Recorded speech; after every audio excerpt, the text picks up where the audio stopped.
नमस्कार। एक बड़े सवाल के साथ मैं हूं doctor Prasoon.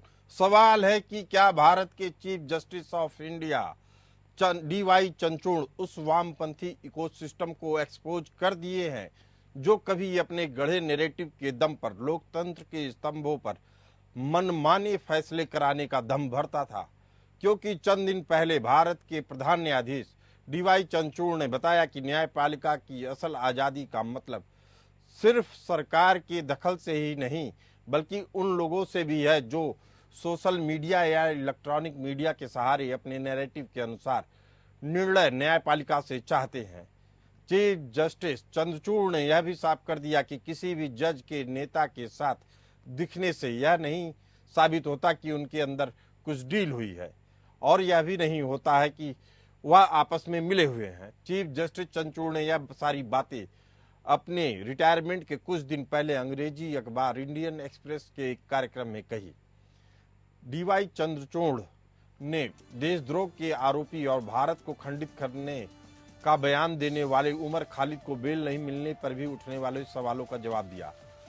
Chief justice Chandrachud ने कहा कि न्यायपालिका का असल आज़ादी का मकसद या मतलब सिर्फ सरकार के दखल से ही नहीं बल्कि उन लोगों से भी है जो सोशल मीडिया इलेक्ट्रॉनिक मीडिया के सहारे अपने नैरेटिव के अनुसार निर्णय न्यायपालिका से चाहते हैं। चीफ जस्टिस चंद्रचूड़ ने कहा कि अब ऐसे कई समूह आप पाएंगे जिनका कहना है कि अगर आप मेरे पक्ष में निर्णय दोगे तो आप स्वतंत्र हैं और अगर आप मेरे पक्ष में निर्णय नहीं करते हैं तो हम नहीं मानेंगे कि आप निष्पक्ष हो। चीफ जस्टिस चंद्रचूड़ ने बताया कि असल आज़ादी का मतलब यह है कि जज वह निर्णय देने के लिए स्वतंत्र हो जो उसकी अंतरात्मा की आवाज बताती है। चीफ जस्टिस चंद्रचूड़ ने इसका उदाहरण भी दिया। उन्होंने कहा कि जब हमने इलेक्टोरल बॉन्ड पर फैसला दिया तो कहा गया कि न्यायपालिका स्वतंत्र है, लेकिन अगर कोई फैसला सरकार के पक्ष में जाए तो आप स्वतंत्र नहीं हो, ऐसा कहा जाता है। ये आज़ादी की परिभाषा नहीं हो सकती है। लिबरल गैंग लगातार ईवीएम और अनुच्छेद 370 जैसे मुद्दों पर उनके मन मुताबिक फैसला न देने पर चीफ जस्टिस चंद्रचूड़ पर हमला बोलते रहे हैं। वह भी सुप्रीम कोर्ट पर प्रश्न उठाते रहे हैं। यही रुख इस गैंग ने राम मंदिर पर दिए निर्णय के बाद भी अपनाया। इस गैंग में तथाकथित पत्रकार, तथाकथित लेखक, तथाकथित फिल्मकार और तथाकथित वामपंथी नेता शामिल बताए जाते हैं। चीफ जस्टिस चंद्रचूड़ ने अपने इस बयान से इस गैंग का कैंसिल कल्चर का नैरेटिव ध्वस्त कर दिया। चीफ जस्टिस चंद्रचूड़ ने इस दौरान जमानत को लेकर उठने वाले सवालों का भी जवाब दिया। जब चीफ जस्टिस से पूछा गया कि जमानत मिलने को लेकर उनके क्या विचार है तो उन्होंने कहा कि जमानत नियम है और जेल अपवाद।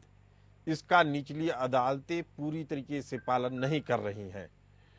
चीफ जस्टिस चंद्रचूड़ ने कहा कि मैंने A to Z तक सबको जमानत दी है। ए से उनका मतलब पत्रकार अर्नब गोस्वामी से था जो अपनी राष्ट्रवादी सोच के लिए जाने जाते हैं, जबकि जेड से मतलब जुबेर से रहा। जुबेर वह पत्रकार है जो लगातार फैक्ट चेक के नाम पर प्रोपेगेंडा फैलाते रहते हैं। उन्होंने कहा कि यही उनकी सोच है। दिल्ली दंगों में देशद्रोही भाषणों और अलगाववादी भूमिका के कारण जेल में बंद उमर खालिद की जमानत नहीं मिलने पर भी बात की। चीफ जस्टिस चंद्रचूड़ ने कहा कि जमानत देते समय केस कितना लंबा चलेगा, आरोपी छूटने के बाद कहीं सबूतों से छेड़छाड़ तो नहीं करेगा और ऐसी ही कई चीजें देखी जाती हैं जिसके बाद जमानत दी जाती है। चीफ जस्टिस चंद्रचूड़ ने यह भी कहा कि किसी के पास पैसे और अच्छे वकील हैं इसका मतलब यह नहीं है कि मामला व्यवस्था से इतर जाएगा। हम इसीलिए मामलों को वापस निचली अदालत में भेज देते हैं। चीफ जस्टिस चंद्रचूड़ ने इस दौरान बताया कि उनके कार्यकाल के दौरान 21,000 से अधिक जमानत के मामले निपटाए जा चुके हैं। चीफ जस्टिस चंद्रचूड़ ने उनकी हाल की प्रधानमंत्री मोदी के साथ फोटो और उनकी अयोध्या में राम मंदिर जाने की लेकर आलोचना को शांत कर दिया। उन्होंने कहा कि प्रधानमंत्री मोदी उनके घर गणपति के मौके पर आना कुछ भी गलत नहीं था। उन्होंने कहा कि जजों और नेताओं के बीच ऐसी मुलाकातें होती रही हैं, इन्हें शक की निगाह से देखना फिजूल है। चीफ जस्टिस चंद्रचूड़ ने कहा कि उनकी प्रधानमंत्री मोदी के साथ फोटो और उनकी अयोध्या में राम मंदिर जाने पर भी कोई आपत्ति नहीं होनी चाहिए। चीफ जस्टिस चंद्रचूड़ ने कहा कि प्रधानमंत्री मोदी का उनके घर गणपति मौके पर आना, उसमें कोई गलत बात नहीं है। चीफ जस्टिस चंद्रचूड़ ने यह भी कहा कि जजों और नेताओं के बीच को शक की निगाह से नहीं देखना चाहिए। चीफ जस्टिस चंद्रचूड़ ने कहा कि जजों को काम को उनके द्वारा लिखे गए फैसलों से तौला जाना चाहिए, न कि वह क्या कहते हैं और किसके साथ दिखते हैं। चीफ जस्टिस चंद्रचूड़ ने यह भी कहा कि प्रधानमंत्री के अलावा उस फोटो में वह कोई और नेता या जज रखने का समर्थन इसलिए नहीं करते क्योंकि यह कोई सीबीआई डायरेक्टर के चुनाव की मीटिंग नहीं थी। चीफ जस्टिस चंद्रचूड़ ने साफ किया कि ऐसी बैठकों में कोई डील नहीं होती है और लोगों को जजों पे भरोसा रखना ही चाहिए। चीफ जस्टिस चंद्रचूड़ ने इससे पहले भी एक कॉलेज में संबोधन में यही बातें दोहराई थी। चीफ जस्टिस चंद्रचूड़ आने वाले 10 नवंबर 2024 को रिटायर हो रहे हैं। उनकी जगह पर जस्टिस संजीव खन्ना देश के अगले चीफ जस्टिस होंगे। ऐसे में जस्टिस चंद्रचूड़ की बातें जुडिशियल सिस्टम के लिए एक मानक का काम अवश्य करेंगी। इसी मुद्दे पर बात करने के लिए हमारे साथ मौजूद हैं एडवोकेट तनुज दीक्षित और राजनीतिक विश्लेषक डॉक्टर मोहम्मद अमीन। आप दोनों मेहमानों का बहुत बहुत स्वागत है। तनुज, डीवाई चंद्रचूड़ ने, चीफ जस्टिस ऑफ इंडिया ने अपनी बातों के जरिए उन तमाम सवालों पे उन लोगों का मुंह बंद कर दिया जो वामपंथी सोच के तथाकथित नायक हैं। ऐसे में आपको क्या लगता है कि अब यह जो बातें चंद्रचूड़ ने कही हैं, बाकी जज भी इसको अनुसरण करेंगे? देखिए प्रसून जी, सभी जो माननीय न्यायाधीश आते हैं अपने अपने कार्यकाल में, एक सीजीआई आते हैं, दूसरे रिटायर होने के बाद में दूसरे भी आएंगे, तो देखिए सभी की सोच, विचार और फैसले करने के तरीके अपने स्तर पे होते हैं। तो ये कहना मुश्किल है कि अमल कितना होगा, कि देखिए पूर्व में भी जो न्यायाधीश गण आए, सीजीआई आए, उन्होंने भी काफी सारी चीजें अलग अलग समय पे कही, तो उनका अनुसरण कितना कौन करता है, कौन कितना पालन करता है, ये तो उन्हीं जो माननीय न्यायाधीश है उन्हीं पर निर्भर करेगा। लेकिन निश्चित रूप से जिस तरीके से एक निष्पक्ष भाव से chief justice of India D Y Chandrachud साहब ने जो बातें कही अपने रिटायरमेंट के पहले, वो वाकई में एक सोचने योग्य की बातें हैं, जिसको लेकर के देश में जो राजनीतिक समीकरण, राजनीतिक माहौल, अगर ये सारी चीजें हैं तो हम भी जानते हैं कि हाल ही में उत्तर प्रदेश सरकार के इलाहाबाद बेंच का जो मामला था, उसके ऊपर भी जो भी हाल ही में सुप्रीम कोर्ट के जो 9 विशेष जजमेंट रिटायर होने के पहले डीवाई चंद्रचूड़ साहब की बेंच से होना था, उसमें से एक है। और ऐसे जजमेंट भी देकर के उन्होंने एक मिसाल दे रहे हैं कि देश में उनको क्या करना है, कैसे करना है, ये कोर्ट अपने स्तर पर निर्धारित करती है। किसी भी राजनीतिक दल या कोई अभाव प्रभाव इस तरीके का कुछ भी हस्तक्षेप। लेकिन डीवाई चंद्रचूड़ साहब ने जो बात कही है उससे दो बातें तो एकदम क्लियर हैं। एक, वो कह रहे हैं फर्जी नैरेटिव गढ़ा जाता है, दबाव क्रिएट किया जाता है, जिसके हिसाब से अपने मन मुताबिक फैसले लेने की बात होती है। यह बातें तो डीवाई चंद्रचूड़ साहब कह रहे हैं, चीफ जस्टिस ऑफ इंडिया कह रहे हैं, तो इसके बहुत बड़े मायने होते हैं कि यानी एक तरह का इकोसिस्टम जो बीजेपी के नेता कहते रहे हैं, जो राष्ट्रवादी नेता कहते रहे हैं, वो लोग बार बार ये कहते हैं फर्जी नैरेटिव गढ़ा जाता है, मामला कुछ होता है, बताया कुछ और जाता है, और जजों पे भी दबाव बनाया जाता है कि उस नैरेटिव के मुताबिक फैसले दिए जाएं। इसका मतलब यह है कि यह कोशिशें पहले भी होती रही हैं और इसी तरीके से फैसले दिए जाते रहे हैं। तनुज जी, इसके बारे में क्या कहना आपका? नहीं, देखिए कोशिशें होना अपनी जगह है, लेकिन क्या फैसले किस दबाव में हुए ये कहना मुश्किल होगा, क्योंकि हम ये जानते हैं कि इस तरीके की हो सकता है कि ऐसी कोई कोशिशें निरंतर किसी प्रकरणों में, कुछ प्रकरणों में दबाव के साथ में जारी रहती होंगी, लेकिन जरूरी नहीं है कि कोई भी न्यायाधीश उस दबाव में आकर के अपने फैसले को दे। और यही होता है कि माननीय न्यायपालिका के अंदर ये जो स्वतंत्रता है, एक विचार है, और जो लगता है जस्टिस डीवाई चंद्रचूड़ साहब, सीजीआई साहब ये बताना चाह रहे हैं कि ऐसा माहौल है, लेकिन इसका मतलब ये नहीं बता रहे हैं कि वो ऐसे ही दबाव में फैसले देते हैं, ये बिल्कुल नहीं है। उनका सिर्फ ये बताना है कि इस तरीके का माहौल आसपास में होता है, उसके बावजूद एक न्यायाधीश के लिए कितना मुश्किल होता है कि कई बड़े मामलों में और ऐसे जजमेंट्स को देना, और एक वाकई में काबिल तारीफ कहेंगे हम कि इतनी जब हम उस कुर्सी पर बैठते हैं और इस तरीके के फैसले देते हैं तो वाकई में काफी सारी चीजों का सामना उन्हें भी करना पड़ता है। मुझे बहुत दिनों बाद एक ऐसा चीफ जस्टिस ऑफ इंडिया दिखा जो अपने ऊपर उठने वाले तमाम सवालों का जवाब भी दिया और अपनी भी जवाबदेही तय किए। ये बड़ी बात है। डॉक्टर मोहम्मद अमीन है, राजनीतिक विश्लेषक। अमीन साहब, सोशल मीडिया, इलेक्ट्रॉनिक मीडिया के जरिए एक दबाव समूह काम करता है जो न्यायपालिका के सबसे ऊंची सीढ़ी यानी सुप्रीम कोर्ट पर भी दबाव बनाने की कोशिशें करता है। और यह केवल एक गुट का नहीं होगा या इंडिविजुअल का काम नहीं है, एक समूह के जरिए होता है।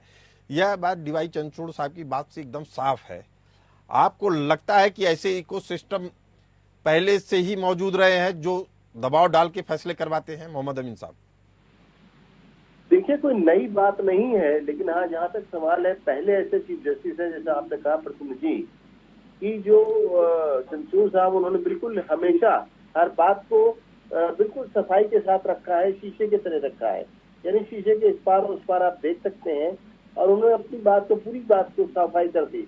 लोग सोच रहे थे कि शायद ये प्रधानमंत्री के साथ जो उनका गणेश पूजन हुआ उसके बाद शायद ये चुप हो जाएंगे या नहीं बोलेंगे, लेकिन ऐसा नहीं है। उन्होंने जाते जाते देश से हर बात को क्लियर कर दिया। बात बिल्कुल सही है।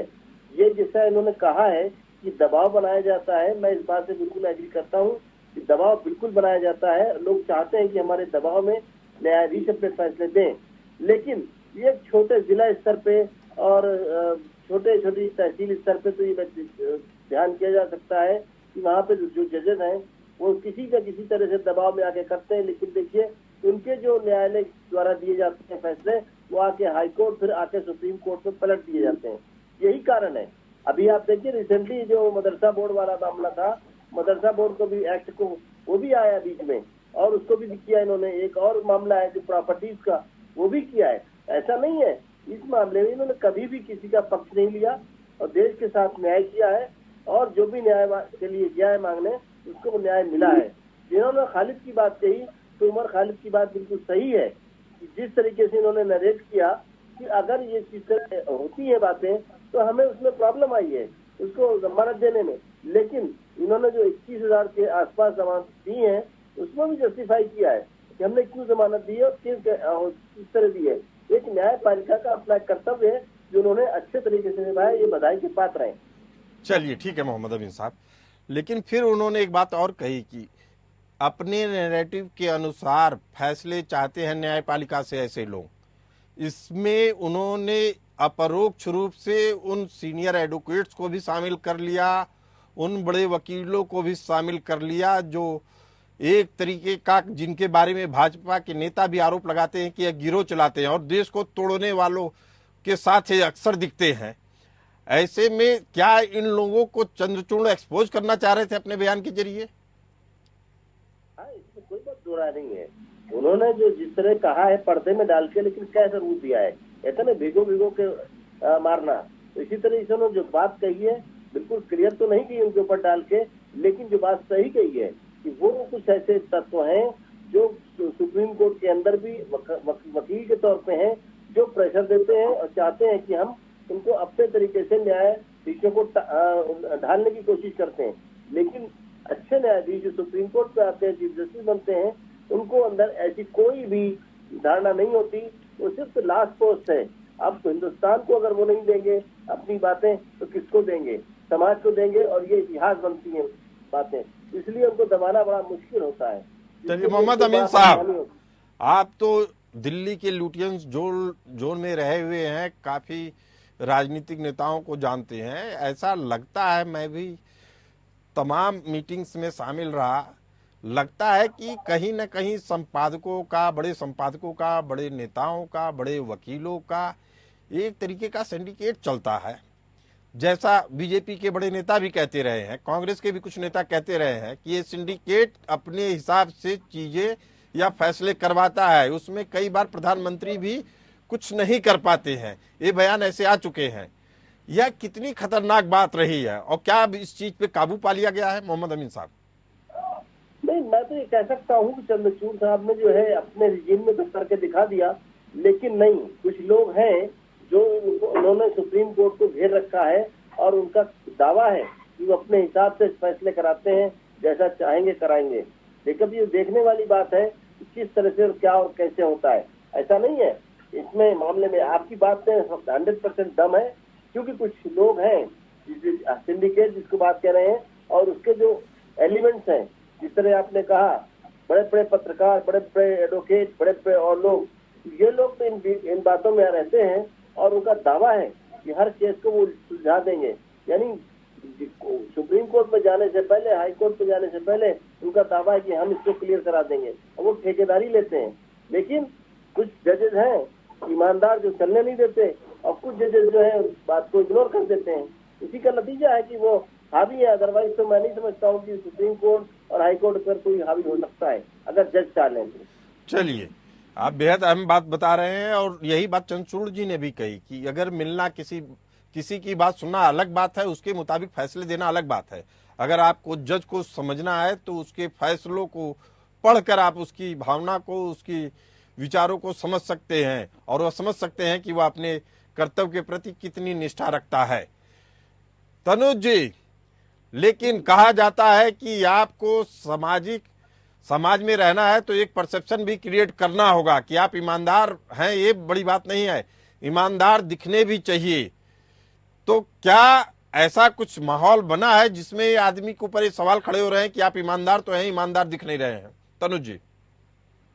देखिए, मुझे लगता है कि ये जब इस लेवल पर आकर के कोई भी व्यक्ति अपनी बातों को रखता है तो वो सिर्फ अपने लिए तक सीमित नहीं होती है, वो पूरे ऑर्गेनाइजेशन, इंस्टीट्यूशन और पूरे एंटिटी के लिए वो बातों को रखा जाता है। इसका सीधा सा तात्पर्य यह है कि अगर कोई बात बताई जा रही है और उस बात की अहमियता को समझना के लिए अगर बताया जा रहा है, तो वैसा माहौल, वैसी परिस्थितियां सिर्फ ना उनके साथ बल्कि अन्य जो उनके साथ में होंगे और भी सभी के साथ ऐसी निर्मित होती है। और क्योंकि देखिए, खुल करके बोलने में वाकई में एक अपने आप में माने जाते हैं डीवाई चंद्रचूड़ साहब। उन्होंने जो बेबाकी से ये बातों को रखते हैं और चीजों को बताते हैं, मुझे लगता है कि इससे जुडिशरी की एक जो ट्रांसपेरेंसी है वो लोगों के सामने उन्हीं के माध्यम से बातों से बाहर आती है, और ये एक बहुत अच्छी बात है। इससे काफी सारे जो हम जिस विषय में बात कर रहे हैं, ऐसे कई सारे चीजें होने से भी बचती है। प्रसून जी, एक चीज तो साफ है जो आपने भी कही कि अगर जज या चीफ जस्टिस ऑफ इंडिया खुलकर बोलते हैं तो उससे उन तमाम सवालों का भी निपटारा हो जाता है जिसके कारण से न्यायपालिका पे सवाल उठते हैं।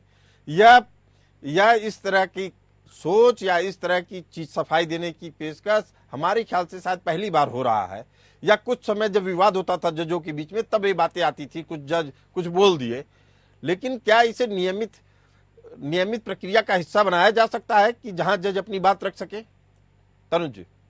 मुझे लगता है कि ऐसा अभी तक ऐसा मुझे नहीं लगता ऐसा कोई फोरम कभी हो पाएगा, क्योंकि सभी जो माननीय जज है उनकी अपनी एक सोच होती है, विचारधारा। मैंने आपका पहले भी यही कहा था, और वही है कि जिस तरीके से डीवाई चंद्रचूड़ साहब का व्यक्तित्व है वो एक अपने आप में डिफरेंट पर्सनैलिटी है।